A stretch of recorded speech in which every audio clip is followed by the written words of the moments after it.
Man, all right, so they say Derrick Rose gets his #1 jersey retired for the Bulls next season. Derrick Rose, a Chicago native, played 8 seasons with the Bulls, becoming the youngest MVP in NBA history and now being honored to get his #1 retired, all right? And so he was the #1 pick in 2008 draft, won Rookie of the Year, and received the MVP in 2011.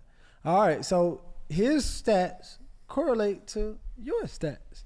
So if he get his number retired, do you see your #1 being retired in Carolina? That ain't got nothing to do with me. You ain't got nothing to do with you. That ain't got nothing to do with me. Do you think you measure up? Obviously. Man, this ain't about. This ain't about me though. This ain't about me. Okay. Like I've always been such a Derrick Rose fan. Mm-hmm. But can I ask you this question, Peggy? Talk to me. Where would Derrick Rose be if he was more of an outgoing personality?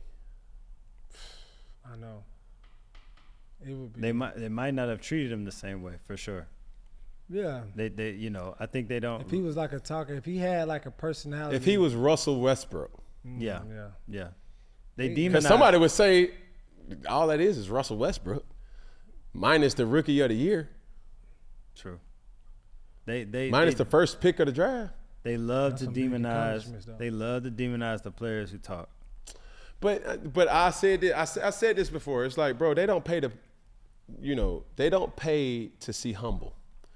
They always say, hey, be humble, be humble, be humble. Hey, man, and no commodity is humble. Do you think Tom Brady's humble? Hell no. Right? Hell no.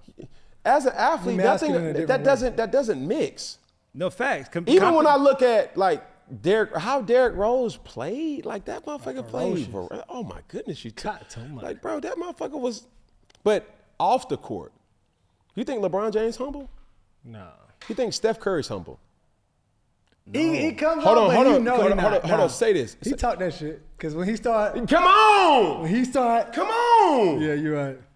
Like, bruh, he's the most showman athlete that basketball has really seen. Who the fuck shoots a shot and then turns around? You're right. I ain't gonna talk, but my motions. That's humble. Yeah, you're right. Draymond. Is Patrick Mahomes humble? No. Is Travis Kelce humble? No, you're right. No. Like, people don't pay to see humble, bro. Yeah. Like when you got Patrick Mahomes talking about, that's humble. Yeah, you kind of know. Like that nigga, that's fly. You ask me. Should I wish? So yes, it just depends on who's saying or who's reporting the news. Because I ain't never seen nobody great humble. Michael Jordan was humble. Magic Johnson, Larry Bird was humble. Larry Bird would slap the fuck out you. Yeah. Like real shit and talk shit. I'm a bad white boy. You know what I'm saying? Like you don't hear multiple motherfucking stories that Magic would talk about how much soul that Larry Bird had. I think the media looks at, because now that you say that, I think the media looks at quiet as humble. And the last thing I'll say, but just, I think that Tim Duncan's not humble. He used to talk shit. And then Dame Lillard, same thing. Yeah, Dame times. Yeah. It's like quiet is quote unquote humble. Yes. You know what I mean? That's a great way. That's a great way. Crazy. Because even like, I'm thinking of a football player like who's quiet. Like Andre Johnson, right? Houston receiver. Larry Fitzgerald. Well, he was two-piece motherfucker with a biscuit. Shit. Like those guys are considered humble, but it's like they, as an athlete, your edge isn't humble. Your edge is he ain't better than me, bro. He's not fucking with me. Right. Every athlete who's ever played has said that to some capacity. Yeah. That ain't humble. Bruh. I'm about to toast him. That me in middle school right there. Who the fuck is this guy guarding me? Hey, last thing I'll say. Chad Ochocinco's my favorite shit talker, bro. Yeah. Chad, please. I used to love watching Chad. Oh, Chad, please. He humble? No, not at all. Oh, okay. Fuck that. I loved it. Okay. I loved it. But even with that, it's like I remember going back to our Funky Friday with Club with Shay Shay and just shit talking. Like that's a skill. Like, man, please. Gotcha. Here we go, man. My point. They don't pay to see humble. Newsflash. Humble ain't real. Playoffs? We're talking about playoffs? Yes, sir, Ski. Get in on the action at DraftKings Sportsbook, an official sports betting partner of the NFL.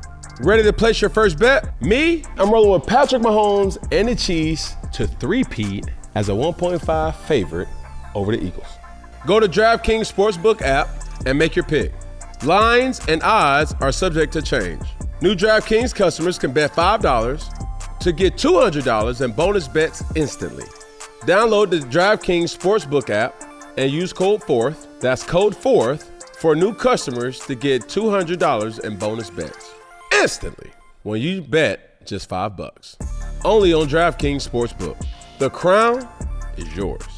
Gambling problem? Call 1-800-GAMBLER. In New York, call 877-8-HOPE-NY or text HOPE-NY 467-369. In Connecticut, help is available for problem gambling. Call 888-789-7777 or visit ccpg.org. Please play responsibly. On behalf of Boot Hill Casino and Resort, Kansas. 21 plus age and eligibility varies by jurisdiction. Void in Ontario. Bonus bets expire 168 hours after insurance. For additional terms and responsible gaming resources, see dkng.co/audio. Hey, yo, hold on. Stop the press. Let y'all dudes, let y'all gals into something that we got going on next week. Hey, next week, not just your regular week. Next week, we're gonna be at Super Bowl, New Orleans, beignets, gumbo, but make it vegetarian, no. You dig what I'm saying? Yeah, that type of big deal. If that person that you love oh so much is not going to the Super Bowl, not playing in the Super Bowl, he gonna be with me and Peggy and Big Bree, not the little one. We're 4th and 1. So as my dog Peggy would say, what's good, bud? We need y'all help. Letting us know who we need to interview. Comment below. With that being said, back to the show.